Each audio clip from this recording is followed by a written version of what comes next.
right there reminded me of what I told Sean Milton on the way back from St. Louis yesterday. I said, we just played the first song. I think it was Ernie Hoss with the Cathedrals singing "Oh, What a Savior." And I said, Sean, you cannot hear a more powerful song than that. And he agreed with me. What a Savior, oh, hallelujah. Brother Dave, I left my sword back there. Would you bring my Bible? Oh, thank you, Lord. Singers, what great singing. Yes. What great singing. Father, we thank you this morning for touching Mike Smith after shoulder surgery. Thank you, God, for your miracle touch in Sarah. We thank you, Father, for sending your word and your love and your power to pass it up right now and touching Pat.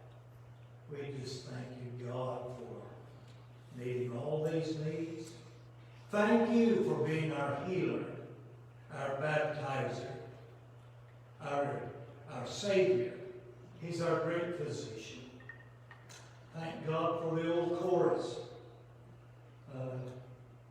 That he's our great physician. I remember as a young boy at old-fashioned family camp meeting at Petersburg under the open-air tabernacle. I grew up in Bader, so anything over 10 people was a big, tremendous crowd. But there were hundreds and hundreds there under the open-air tabernacle.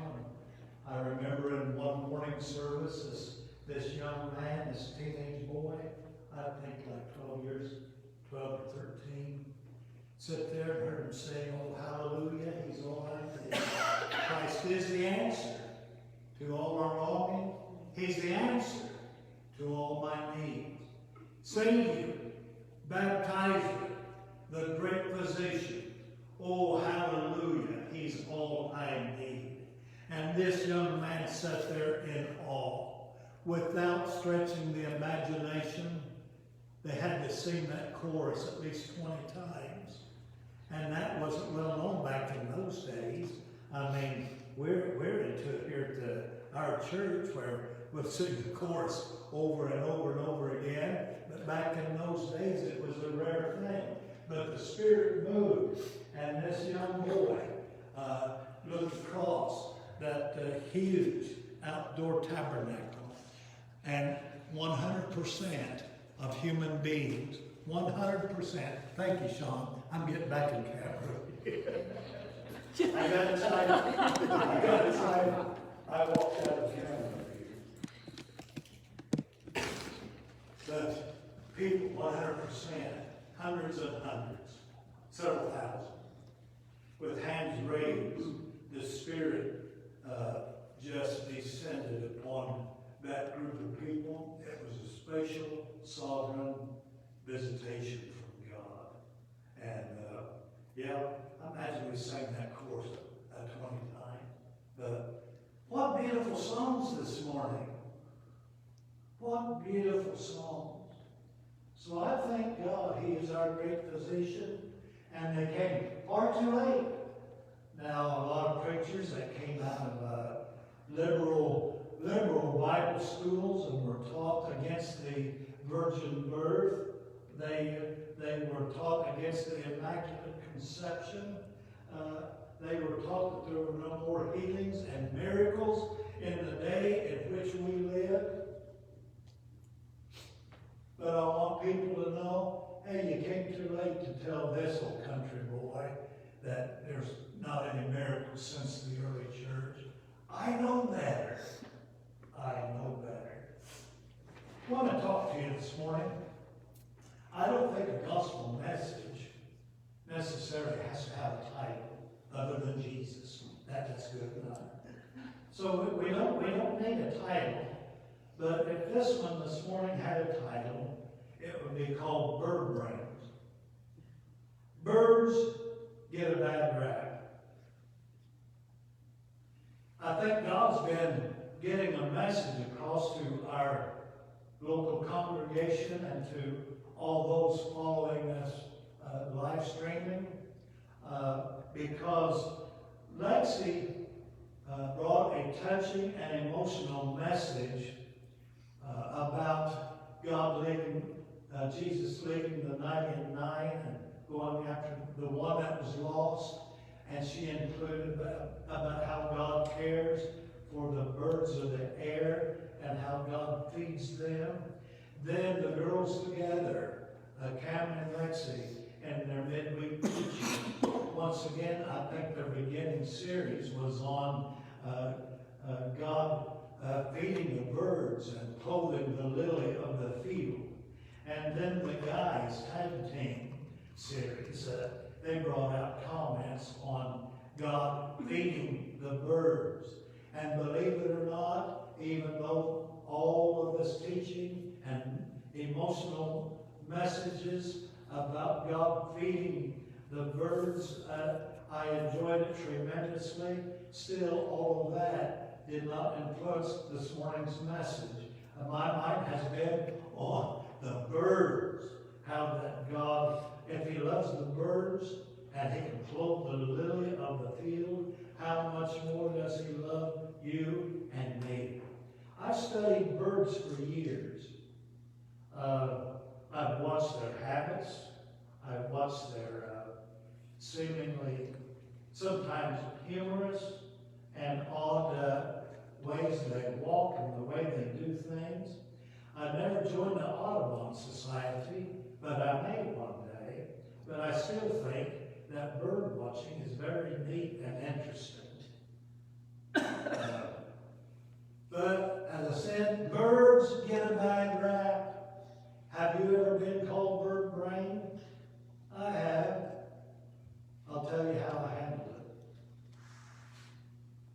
My father-in-law and me had a normal, a good father-in-law, son-in-law relationship.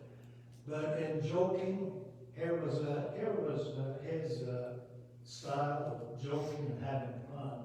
He would tell Gloria every now and then, talking about me, said, your husband, if he had a brain, he would fly backwards. Didn't hurt my feelings. I got a laugh out of it. Because he probably, in those days, saw some young, immature ways about me. No doubt I had them just like everyone else. But what about these birds? Birds don't criticize. And God has dealt with me consistently for probably a month and a half about watch being critical so much. Be more understanding. Don't consistently be critical of other people. Birds don't judge. And let me interject here a truth. I've heard some people till they sound like a broken record. You shouldn't judge, you shouldn't judge, you shouldn't judge. Judging is bad. No, the Bible says otherwise. It says we should judge. But we're to judge with a righteous judgment. We should judge with discernment. Anything other than righteous judgment is nothing but meanness and people trying to come to their own sin by wanting to judge other people. And Paul said this, know ye not that we, the believers, will judge angels? So don't let people tell you untruth. We are to judge, but with that discerning, righteous judgment. Well, I don't know if birds have enough brain power to judge righteously or not, but probably not. I just know one thing, that birds don't criticize, birds don't judge, birds don't bury their wounded. And Don Snow, who is one of the greatest men I've ever known, shared this story with me. He was raised in Coffeen, Illinois. And he told me there was a highway sign that read this way: "The church is the only army in the world that buries its wounded." There's truth to that. Most armies will wait until after they've known a fellow soldier is dead before they'll bury them. In Galatians 6 and verse 1, "Brethren, if a man be overtaken in a fault, you who are spiritual, restore such a one in the spirit of meekness, considering thyself, lest thou also be tempted." I may repeat this next line 2 times this morning. I have no doubt that birds use a greater percent of their brain than human beings do. I'm convinced of that. Birds don't bury their wounded. They seem to mourn, and they attempt to help their own. And they say an elephant has a tremendous memory. An elephant, in their traveling across the safari, in their migration, if elephants come to a place where they lost one of their own, they will have some kind of a ritual. They will spend time in their migration around that as if they're mourning. So definitely an elephant has a bigger brain than humans, so they have a tremendous memory. But think of the little old birdie. Many of them with that small of a brain, they use a greater percentage than human beings do with their brains. I don't sit Sean's retriever on certain days. So recently, we was out in the backyard, and I pulled up a lawn chair and sat several feet from the birdhouse. And I didn't go there to watch the birds and even take pictures of them, but I just happened to notice, here come the mother, and look around very alertly, see if she was safe. And I got some close-ups. I still have them on my phone. And if you want to see them, I'll gladly share them with you. Close-ups of mother bird with her beak in the baby's beak, feeding her young. Then she would leave her perch, fly out, and in a few seconds, come back with a worm or bug or something else, and she would land on the perch, look around very alertly, and then reach up, put her beak in that baby bird's beak. And one such day, I saw the retriever on the backside of the big oak tree. He was pawing. He'd back up, he would paw at it again, and then he'd put his nose in an indention down in the lower part of the trunk and where the roots began. He got in there and tried to use finesse. And, if I had it up close, Tacoma, the retriever, probably reached one toenail in there and then tried to pluck at the baby bird out. The baby bird fell out. And it may have been one I photographed.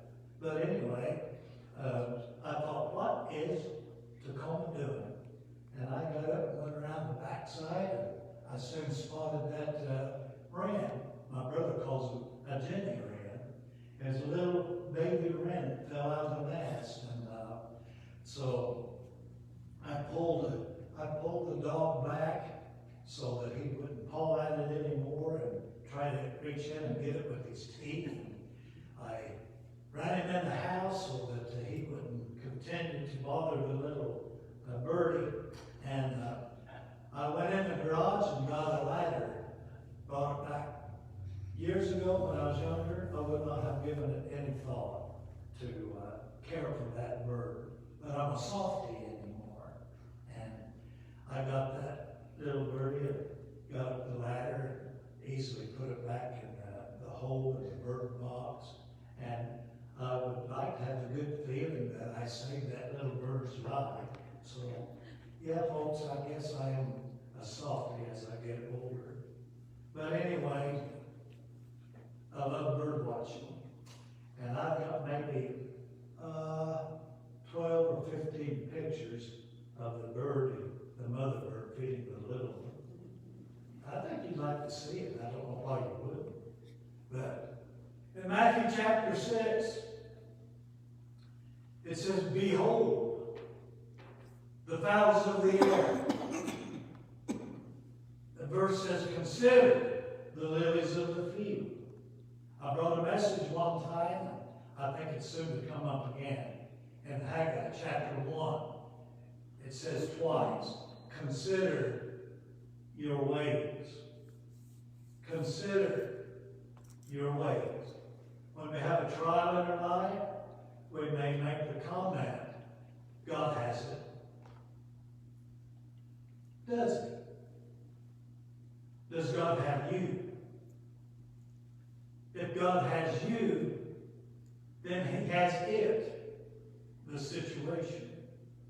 So, I think I consider my ways more than ever in my life. The scripture said to examine ourselves to see, and every day, examine ourselves to see whether we're in the faith or not. We may possibly not be in the faith. We may not have an up-to-date, close fellowship and be in tune with God. That's why we must examine ourselves to see whether we are in the faith. So, let's consider our ways. Birds don't choose drugs over nurturing their young. Pastor, what are you saying? I am saying that birds does not choose drugs and spend a lot of money on drugs over nurturing their babies. I have a nephew, Tim Smith, sings that animal song. I'd like for him to sing it here for us someday.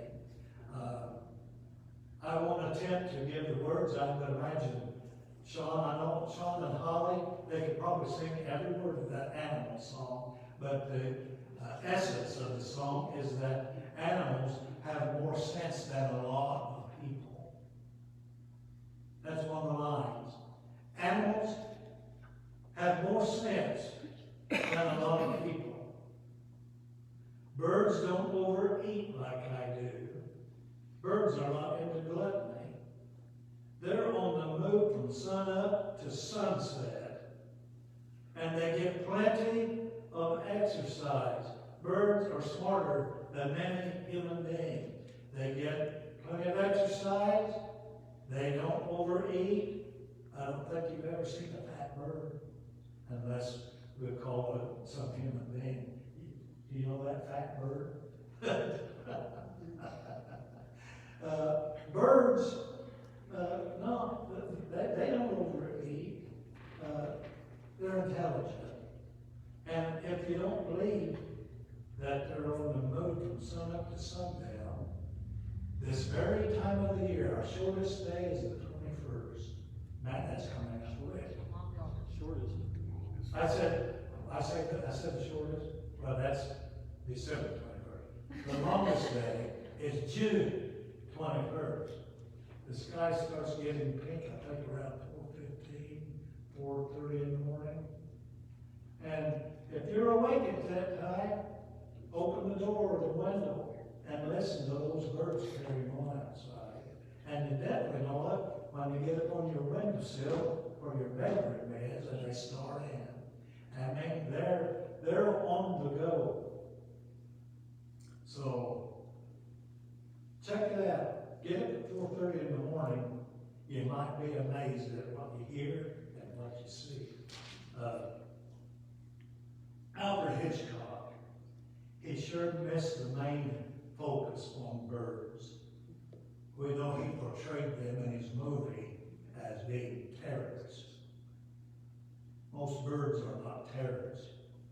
Birds are obedient to God. They've been used of God to do his bidding. 1 Kings 17, chapter 17, God commanded the ravens to feed the prophet Elijah.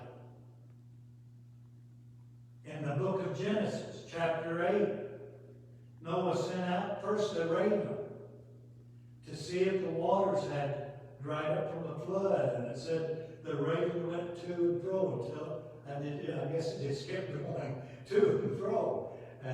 But the waters had not dried up. Then Noah sent out a dove. And the dove came back, just didn't find anything. 7 days later, and I'm sure there's prophetic meaning to 7 days later, but I haven't checked into it yet. That 7 days, Noah sent out another dove, and it came back with an olive leaf. So Noah knew then that the floodwaters were receding. So we know that God used a donkey. People say, be careful. That's the title of another message coming up. Be careful. And I tell Richard, be careful. Be careful. What we say is not of God, and all that doesn't sound right. First of all, out of arrogance, we can try to put God in a box and say, oh, I don't think that's of God. But let me tell you, God will use every motive. He'll use everything he can possibly use, whether inanimate or living. If he can use a donkey, and if he can use a raven and a dove, God can do anything he wants to do as long as it's in agreement with his word and in agreement with God's principles. So how about us taking God out of the box? Now, if you folks didn't believe your pastor, I wouldn't blame you if you left this morning and never came back. I wouldn't want to sit under a dishonest, lying pastor. But let me tell you for real. I was mowing the church lawn, and I was out close to the church sign. And first of all, every year, a group of barnyard threshers dive bombs me. And it looks like they're going to hit me, and makes me, while I'm mowing the lawn, want to dodge and all of that. It just looks like they're going to come after me. But they're warning me, this is our territory. We've got some young we're protecting. I heard them this morning. And coming out of a mulberry tree. Right now, they've got millions of mulberries to feed their young, if that's what they feed them. And but if you've never been dive bombed by barnyard threshers, then you've got an experience awaiting you. But while I was mowing this past week, I don't know why I looked up, straight up above me. There were 3 barnyard threshers escorting a big chicken hawk out of their territory. I thought, I cannot believe this. 3 little threshers escorting, like an F-16, that big chicken hawk out of their territory. That reminded me then, the day that the Twin Towers went down on 9/11, how that our President, George Bush, started the day talking to a group of children in a class. Then it shows him getting the word of the bombings and the planes crashing into the towers. He got that funny look on his face, but my main point is, Chris looked it up for me. 1 F-16 escorted him from Florida to Bakersfield Air Base in Louisiana. From there, the same day, 6 F-16s escorted Air Force One to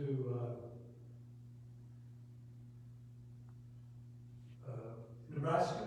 Yeah, Ophir Air Force Base. Yes. I thought I remembered that it was Nebraska. Then later on in the day, they escorted our president back to D.C., but my first cousin, Tommy, for some reason he looked up and the flight path took our president over Fulton County, specifically Astoria, Illinois, 3 counties north of us. And my cousin was able to see Air Force One with an F-16 alongside, escorting our president back to D.C. That was my first thoughts when I saw 3 birds escorting that big, mean chicken hawk out of their territory. So I want to end up with this morning. Before you get offended from being called bird brain, thank them for the compliment and be proud. Tell them, say, thank you so much for the compliment. Has anybody ever been called bird brain? Not even in teasing? Oh, I guess that tells on myself. I was called bird brain. But you know what? I just laugh about it because I've learned that birds use more of their brain power than human beings do. I just pray this morning that all those that are watching us and have joined in, got a blessing and received something from this message that you didn't know before. And I do want you to know that if God so clothes the beautiful lily of the field, and that He cares enough for the birds to feed them. It said the birds don't work. They're not liberals or socialists. That's not what I was talking about. I said they didn't do any work to be fed. That they just existed to be fed. And a lot of people, I guess, liberal or socialist, if they get fed, then they don't want to work for it. Don't think they have to live for it. But birds, God just loves them. So if God loves the birds and the lilies, think how much, folks, that He loves us and cares for us. He really does. Let's remember this tremendous truth this morning. Let's remember this, that God does love and care. God wants us to do one thing. Don't continue to pray and pray and pray and pray and pray and pray. That's what we do. Pray and pray and pray. And thank God some of our congregation this past week has been talking about the key is praying, touching the heartstrings of God, and then begin to praise God and give Him thanksgiving in the midst of the storm. They say, the children of Israel beat their tambourines and danced and praised before God on the wrong side of the Red Sea. They should have done it on the dark, depressing side of the Red Sea when things looked very gloomy. They waited until they saw victory and saw a miracle, and then they began to praise God. The key is in the thanking God. I mean, several times a day, every day of our life.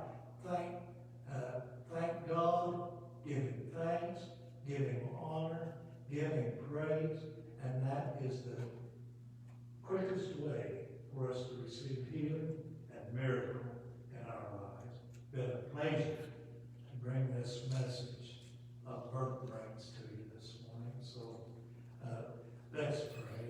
All of you out there that have joined us this morning, please join us right now. Father, we're so thankful for the truths of your word. take time to smell the roses. And you never did promise a lifetime of walking through the tulips, walking through the rose garden.